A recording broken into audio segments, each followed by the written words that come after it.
Hey guys, today I'm going to tell you how to translate language with interpreter in Samsung A36 or A56. If you want to translate language, so let's see how can you do this. You just have to open your Play Store, go for search and search for Google Translator.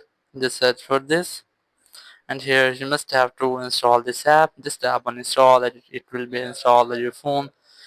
You just have to wait for installation.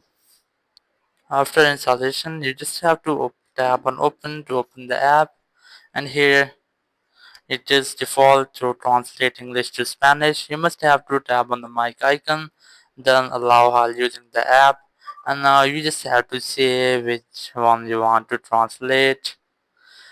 Just speak here and it will translate your voice. Here you can see that it has translated my voice English to Spanish.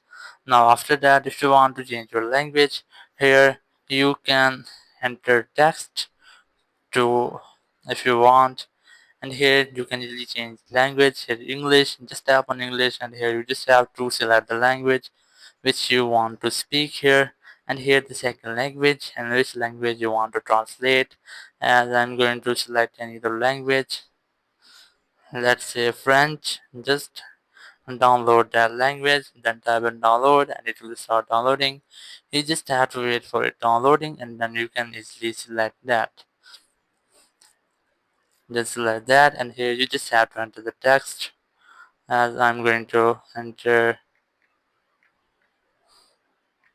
this one, just enter that, then tap on go and it will translate your text. So that's how you can easily translate your language with interpreter in Samsung A36 or A56. Thank you very much for watching the video. Until next video, bye bye.